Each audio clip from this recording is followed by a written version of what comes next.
নমরুজ বলে ইব্রাহিম রে রশি দিয়ে বাঁধো, আগুনে ফেলো। বিশাল আগুনের কুণ্ডলি করে সৈয়দনা ইব্রাহিমকে আগুনের কুণ্ডলির মধ্যে ফেলা হলো। হাতে পায়ে বড় বড় মোটা মোটা রশি দিয়ে বাঁধা সৈয়দনা ইব্রাহিমকে আগুনের কুণ্ডলির মধ্যে ফালায়।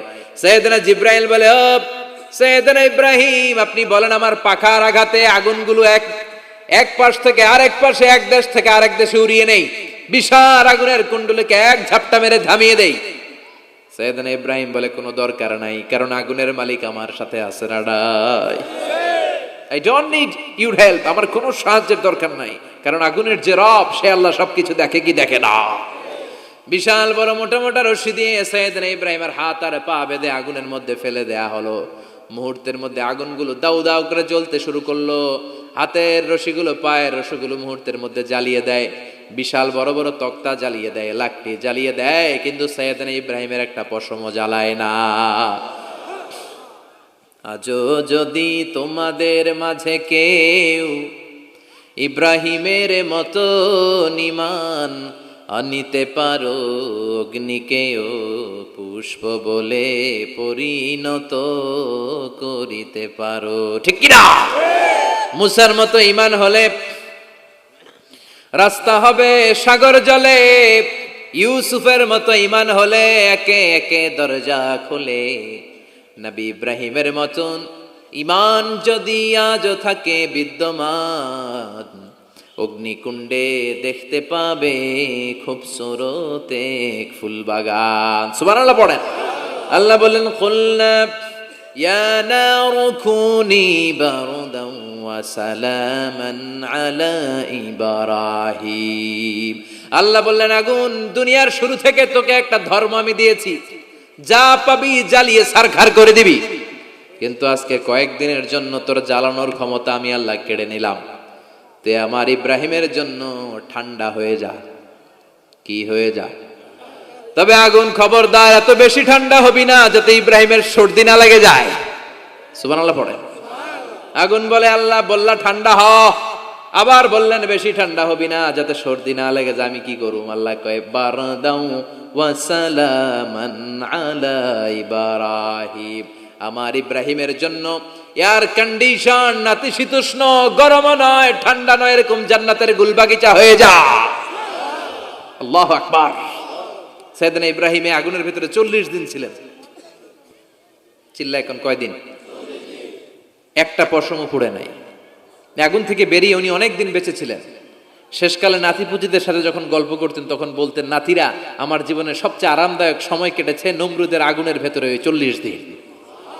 ওই 40 দিন যেই সুখ, আমোদ, ফুর্তি, আনন্দে আমি ছিলাম, আমার জীবনে কোনো সময় কোনো মুহূর্তে এত সুখ, এত আনন্দ, এত চমৎকার সময় আমি কাটাই নাই। চিল্লা এখন সুবহানাল্লাহ।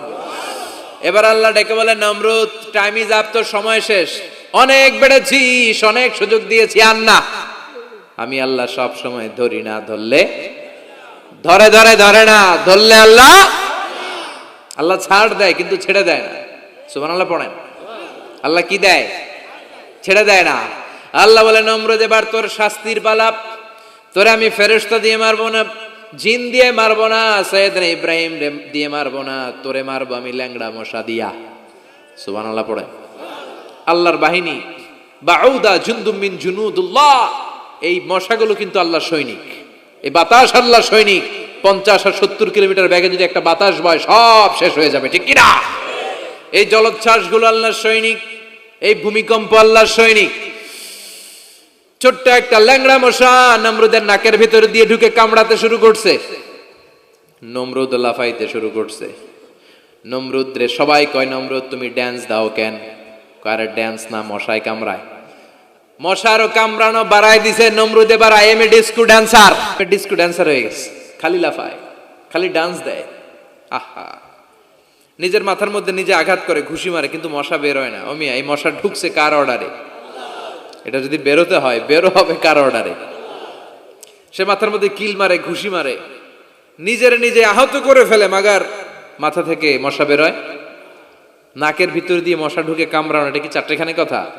শীতকালে যখন কাঁথা গায়ে দিয়ে শুয়ে থাকি, মশা যখন পন পন পন পন করে কানের সামনে, খারাপ লাগে না? আবার কাঁথা টাথা সরিয়ে আবার শুয়ে, আবার বন বন বন বন। তো কানের সামনে পন পন করলে যদি আপনার এত কষ্ট লাগে, নমরুদের নাকের ভিতরে দিয়ে ঢুকছে, মস্তিষ্কে কামড়াচ্ছে, ওর কেমন লাগে? নমরুদ আর পারে না, অসহ্য, নিজের নিজে মারতে মারতে হাত পা কপাল সব লাল করে ফেলছে।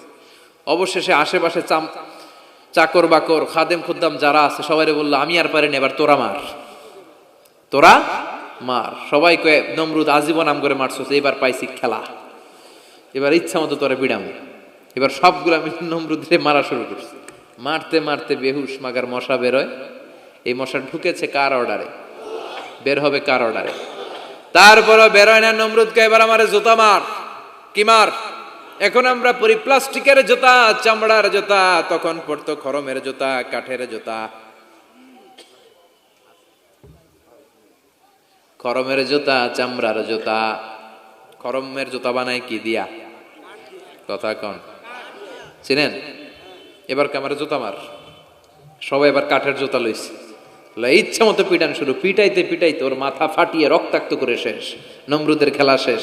নমরুদের খেলা যখন শেষ, আল্লাহ সৈনিক ওই ল্যাংড়া মশা নাক থেকে বের হয়ে শূন্যে উড়াল দিয়েছে। চিল্লায় পড়েন আল্লাহু আকবার। পৃথিবীতে কেউ তো স্থায়ী হয় না, হোক না সে ফেরাউন কিবা নমরুদ। কেউ ভাবে চিরদিন রয় না, কেউ ভাবে চিরকাল রয় না। পৃথিবীতে কেউ তো স্থায়ী হয় না, হোক না সে ফেরাউন কিবা নমরুদ। কেউ ভাবে চিরদিন রয় না। চিল্লায় বলেন ঠিক কিনা? নমরুদ আজীবন থাকতে পারছে? ওর ক্ষমতা, ওর দাপট, ওর জুলুম, ওর অত্যাচার, ওর শেষ রক্ষা করতে পেরেছে? কথা কন। ফেরাউন রে ফেরাউনের দাপট আর ক্ষমতা বাঁচাতে পেরেছে? এখনো যারা দাপট দেখায়, জুলুমবাজ, এদের ক্ষমতা দাপট এদেরকে বাঁচাতে পারবে না। বাঁচানোর মালিক একজন। চিল্লায় বলো, তিনি কে? এজন্য আল্লাহ ডেকে বলে, গোলাম ইব্রাহিমের জীবনেতে তোমাদের জন্য শিক্ষা আছে, শিক্ষা আছে ইব্রাহিমের জীবনের জন্য। ও নবী, আমি এই কিতাবকে আপনার কাছে পাঠিয়েছি অন্ধকারচ্ছন্ন মানুষগুলোকে অন্ধকার থেকে আলোর দিকে নিয়ে যেতে।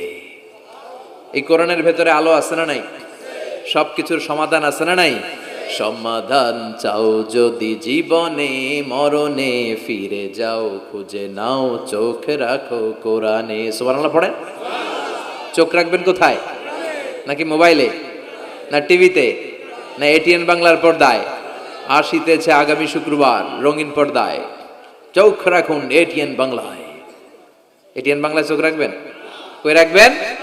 সমাধান চাও যদি জীবনে, মরণে ফিরে যাও, খুঁজে নাও, চোখ রাখো কোরআনে। ঠিক কিনা? If you want the solution this dunya and akhirah, go back, have a look to the holy Quran. সুবহানাল্লাহ পড়েন।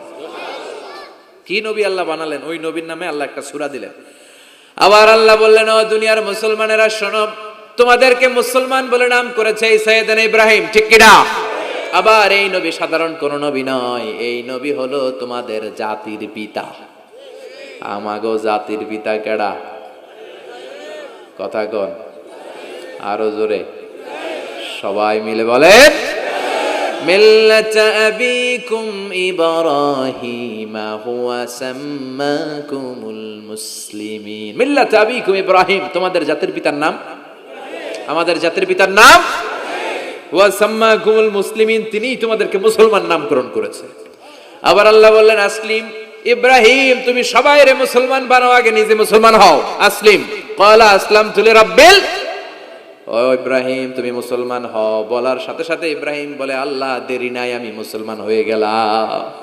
ইহুদিরা দাবি করতো সাইয়েদনা ইব্রাহিম নাকি ইহুদি, নাউজুবিল্লাহ পড়বেন না? খ্রিস্টানরা দাবি করতো সাইয়েদনা ইব্রাহিম নাকি খ্রিস্টান। আল্লাহ বলে, মা কানা ইব্রাহিম ইয়াহুদিয়াও ওয়ালা নাসরানিয়াও ওয়ালাকিন কানা হানিফাম মুসলিমা। আল্লাহ বলে, আমার ইব্রাহিম ইহুদি নয়, আমার ইব্রাহিম খ্রিস্টান নয়, আমার ইব্রাহিম পাক্কা মুসলমান। হানিফান মুসলিমা, পাক্কা মুসলমান, ওনার ইসলামে কোনো সন্দেহ। এজন্য আল্লাহ খুশি হয়, ওনার একটা উপাধি দিলেন। উপাধিটা হলো লা হালিম। ইন্না ইব্রাহিম লা হালিমুন আওয়াহুম মুনিব, আমার ইব্রাহিম সহনশীল, আমার ইব্রাহিম ভদ্র, সুবহানাল্লাহ বলেন। আমাদের বাংলাদেশে আমাদের মুসলমানদের মধ্যে এটার সবচেয়ে বড় অভাব, সহনশীলতা আমাদের নাই। কথা কর, নিজে যেটা বুঝি ওইটাই। আমি তাবলীগ করি, আমি মনে করি আমি হক, বাকি সব বাতিল। এই সমস্যাগুলো বাগেরহাটে আছে না নাই? হ্যাঁ, আমি যদি জামাত ইসলাম করি, আমি মনে করি আমি হক, বাকি একটা দলরও আমি হক বলতে চাই না। আছে না এরকম? আমি আহলে হাদিস, সো আমি হক, আর বাকি যা আছে সব বাতিল। আমি কওমি, তো আমি ভালো, আলিয়া সব খালিয়া। কথা কর। আবার আমি আলিয়া, আমি ভালো, কওমিয়া সব শেষ। এই ঠেলা ঠেলে এই দেশে আছে না নাই? এক ইসলাম, এক নবী, এক কোরআন, এরপরে সহনশীলতা নাই। সে অন্য নেশাবে পড়ুক, সে অন্য মতদর্শ হোক, সে তো আমার ভাই। সবচেয়ে বড় পরিচয়, সেও মুসলিম, আমিও মুসলিম। এই চিন্তাটুকু নাই। আল মুমিনুনা ইখওয়া, ব্রাদারহুড, ভ্রাতৃত্বের এই বন্ধনটা আমাদের মধ্যে নাই। আমরা একে অপরকে গালিগালাজ করতে দেরি করি না, একটু চিন্তা করি না। কাফের বলে ফতুয়া দিতেও দেরি করি না। কথা কন, ফতুয়া আছে না নাই? কয় তুই কাফের 10 কারণে, তুই কাফের 20 কারণে, তোর দাদা কাফের, তোর নানা কাফের, তোর পীর সাহেব হুজুর কাফের। আছে না নাই? তোর এই কাফের পীর সাহেব মারা গেলে, এই পীর সাহেবের যে কবরে শোয়ানো হবে, ওই কবরের উপরে যে ঘাস উঠবে, ওই ঘাস যে গরু খাবে, ওই গরুর যে দুধ খাবে, ওইটাও কাফের। আছে না নাই? খালি ফতুয়াবাজি। আল্লাহ বললেন আমার ইব্রাহিম ফতুয়াবাজি করে নাই। ইন্না ইব্রাহিম লা হালিমুন আওয়াহুম মুনিব, আমার ইব্রাহিম ছিল সহনশীল, ভদ্র একজন নবী। চিৎকার করে বলতে হবে ঠিক কি না? আবার আল্লাহ বললেন আমার ইব্রাহিমকে আমি খলিল উপাধি দিয়েছি। ইত্তাখাযাল্লাহু ইব্রাহিমা খলিলা। আল্লাহ বললেন গোটা বিশ্বের মধ্য থেকে কাউরে আমি খলিল বলে গ্রহণ করি নাই, একমাত্র ইব্রাহিমকে ছাড়া। ইব্রাহিম আলাইহিস সালামকে ছাড়া কাউরে আল্লাহ খলিল বানাইছে? খলিল মানে বন্ধু। খলিল মানে, সবাই বলেন খলিল মানে।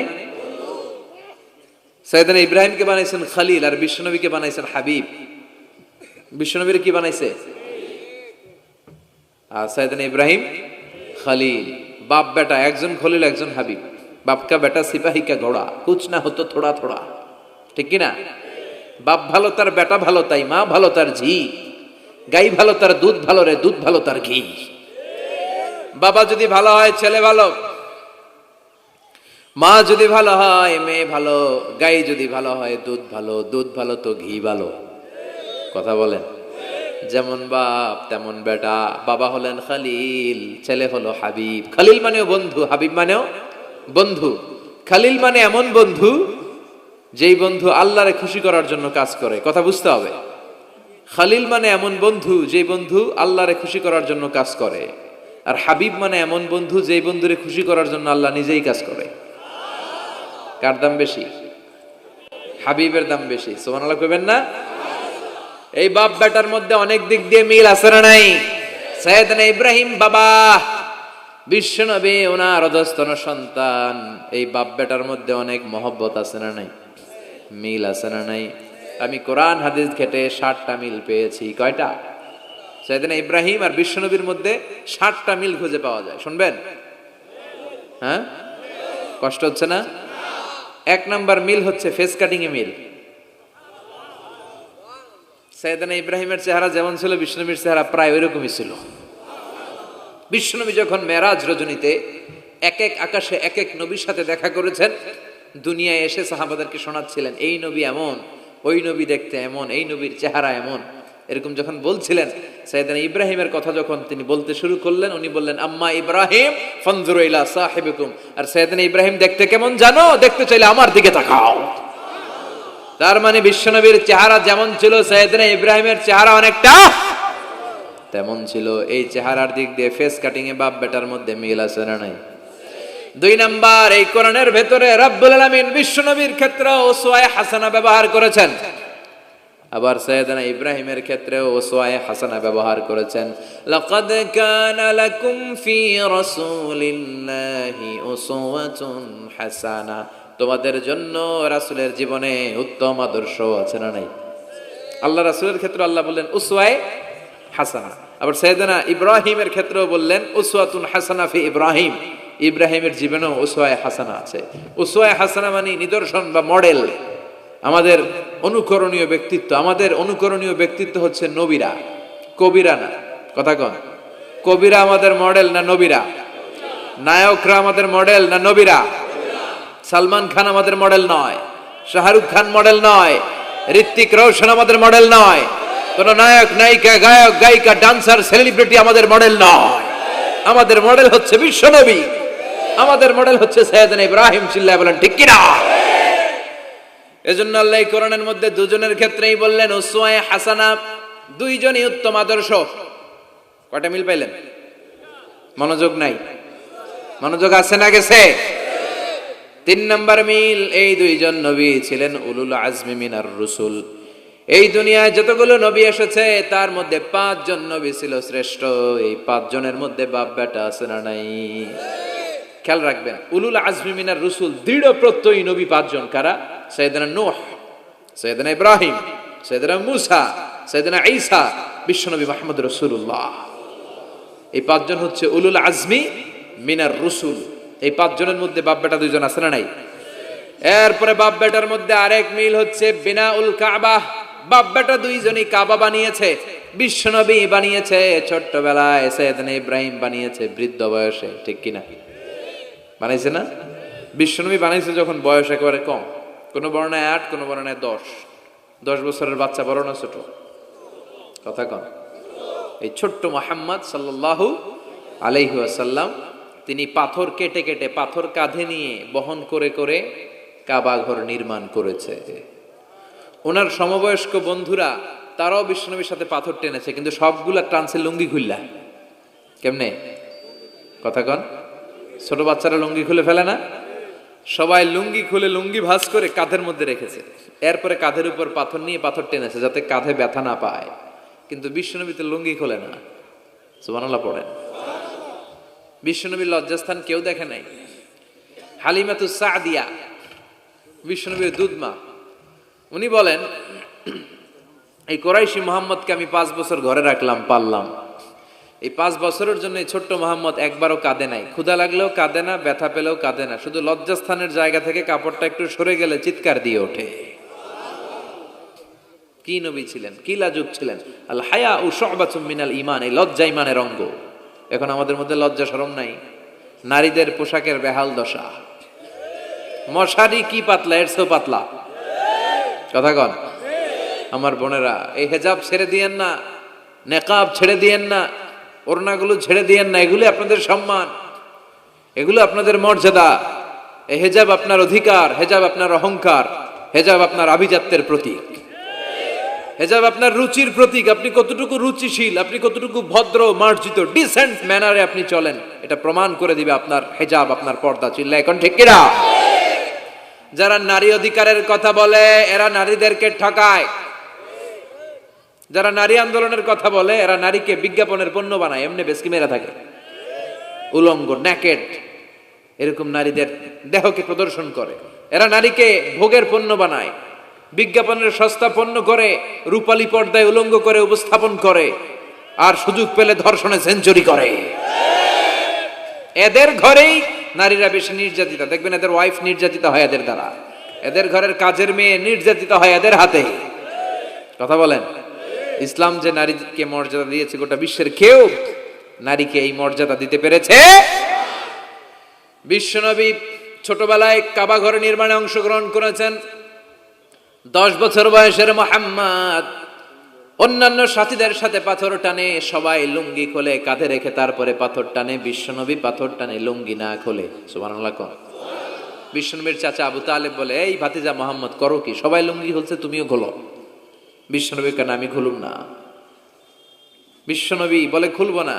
আবু তালেব বিশ্বনবীর লুঙ্গির গোছা ধরে টান মারছে খোলার জন্য। টান মারার আগে বিশ্বনবী বেহুশ হয়ে জমিনে পড়ে যায়। ওনার সিক্রেট অর্গান, লজ্জাস্থান কেউ দেখে নাই। সুবহানাল্লাহ পড়বেন না?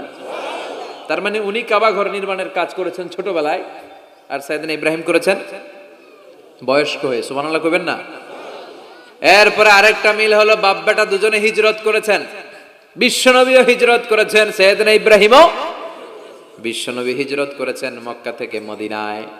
সৈয়দনা ইব্রাহিমের জন্ম হয়েছে ইরাকের বাবেল নগরীতে। তিনি বাবেল থেকে হিজরত করে ফিলিস্তিন, ফিলিস্তিন থেকে মিশর, মিশর থেকে সৌদি আরব, ওখান থেকে মক্কা থেকে আবার মিশর, আবার বাবেল। সুবহানাল্লাহ। গোটা বিশ্বের সব আল্লাহওয়ালাদের, ইসলাম প্রিয়দের, ইসলামের পক্ষে শক্তি যারা, তাদের একই নমুনা, নিজ ঘরে পরবাসী, নিজ এলাকায় পরবাসী। হকের কথা বলার কারণে নিজ এলাকায় তারা থাকতে পারে না, নিজ ঘরে ঘুমাতে পারে না, বাধ্য হয়ে অন্য জায়গায় গা ঢাকা দিয়ে চলতে হয়। চিল্লা এখন ঠিক কিনা? বিশ্বনবীর জীবনে যে ঘটনা, সৈয়দনা ইব্রাহিমের জীবনে একই ঘটনা। হিজরত করেছে, আল্লাহ বলে ওয়ালা তাহিনু ওয়ালা তাহজানু, ভয় নাই, চিন্তা নাই, আনতুমুল আ'লাউনা ইন কুনতুম মুমিনিন, বিজয় তোমাদের হবেই যদি তোমরা মুমিন হও, যদি তোমরা, তবে ঈমানটা হতে হবে পাক্কা ঈমান। ঈমান ঈমানে পার্থক্য আছে না নাই? কথা কন। যে ঈমানে প্রয়োজনে জ্বলে ওঠে না, যে ঈমান সত্য ন্যায়ের কথা বলে না, এরকম ঈমান আছে না নাই? পাপ দেখবে, অন্যায় দেখবে, কোনো কথা কয় না। নিজের মেয়ের বয়সী একটা মেয়েকে কিছু বখাটে ছেলেরা টিস করে, কিচ্ছু কয় না, পাশ দিয়ে হেঁটে চলে যায়, এরকম ডাকাত আছে না নাই? যে ঈমানে প্রয়োজনে জ্বলে ওঠে না, যে ঈমান সত্য ন্যায়ের কথা বলে না, যে ঈমান বাস্তবে নাই, যে ঈমান অন্তরে নাই, মুখে শুধু ফাঁকা বলি, কি করে তারে বলো ঈমান বলি, কি করে তারে বলো ঈমান বলি, কি করে তারে বলো ঈমান বলি। আছে না নাই? যে ঈমান দিন কায়েমের আন্দোলনের ধার ধারে না, যে ঈমান লেবাসধারী কোরআন হাদিস তাও পড়ে না, যে ঈমান খাজার নামে মাজার গড়ে ফুলুস কামায়, এলাকায় তো নাই না? হ্যাঁ, যে ঈমান শিরকিয়াতের আমল করে ভীত না হয়, যে ঈমান ঈমানে ভুলে নাস্তিকতার মঞ্চে ওঠে, যে ঈমান বাতিল মতের দোসরে হয়ে ফায়দা লুটে, যে ঈমান শুধুই কেবল খায় দায় আনন্দ করে, যে ঈমান দেখে না যে ফিলিস্তিনে ভাইরা মরে, যে ঈমান ময়দানে নাই, যে ঈমান বাস্তবে নাই, মুখে ফুটায় ফাঁকা বলি, কি করে তারে বলো ঈমান বলি, কি করে তারে বলো ঈমান বলি, কি করে তারে বলো ঈমান বলি। ঠিক কিনা? ঈমান ঈমানে পার্থক্য আছে। আপনারও ঈমান, আর যারা এই ঈমান রক্ষার জন্য জানবাজি রেখে ইসলামের কথা বলে, তার ঈমান ও ঈমান পার্থক্য আছে না? সাইয়েদনা ইব্রাহিম হিজরত করেছেন, বিশ্বনবীও হিজরত করতে বাধ্য হয়েছেন, তার মানে হিজরতের দিক থেকে মিল আছে না নাই? এরপরে বিশ্বনবী মুসলিমের বর্ণনায় বলেন, ইন্নী হাররামতুল মদিনা কামা হাররামা ইব্রাহিম মক্কা, আমি হারাম করছি মদিনা, সাইয়েদনা ইব্রাহিম হারাম করছেন মক্কা। মক্কা মদিনা দুইটাই কিন্তু হারাম, জানেন? মক্কা মদিনার চারদিকে হুদুদুল হারাম আছে, হারামের বাউন্ডারি। এই জায়গায় মারামারি করা যায় না, কিলাকিলি ঘুষাঘুষি কিছু করা যাবে? হত্যাকারীও যদি এই হুদুদুল হারামের ভিতরে ঢুকে, সৌদি পুলিশ ওখানে ওরা অ্যাটাক করতে পারবে না, ওরা ছলে বলে কৌশলে হুদুদুল হারামের বাউন্ডারির বাইরে আনবে, এরপরে মাহির। কথা বোঝা নাই? এটার ভিতরে মারামারি নাই। তো এই হুদুদুল হারামের বাউন্ডারি বেঁধে দিয়েছেন মক্কায় সাইয়েদনা ইব্রাহিম, আর মদিনায় বেঁধেছেন বিশ্বনবী। বাব্বাটা মিল আছে না নাই? এরপরে আমরা প্রত্যেক নামাজের শেষ বৈঠকে এমন একটা দুরুদ পড়ি, ওই দুরুদের মধ্যে বাপ বেটা দুইজনের দোয়া আছে না নাই? এই দুরুদটারে সাইয়েদনা ইব্রাহিমের নামে ডেডিকেট করেছে কে?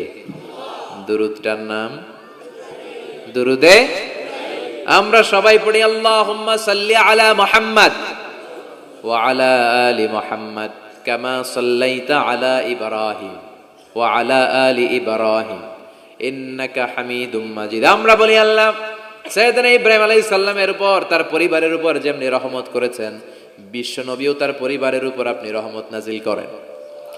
এরপর পড়ি, আল্লাহুম্মা বারিক আলা মুহাম্মাদ ওয়া আলা আলি মুহাম্মাদ কামা বারাকতা আলা ওয়া আলা আলি ইব্রাহিম ইন্নাকা হামিদুম মাজিদ। সাইয়েদনা ইব্রাহিম তার পরিবারের উপর যেমন বরকত আপনি নাজিল করেছেন, বিশ্ব নবীও তার পরিবারের উপর এরকম বরকত নাজিল করে দেন। কয়টা মিল পাইছেন বাপ বেটার মধ্যে?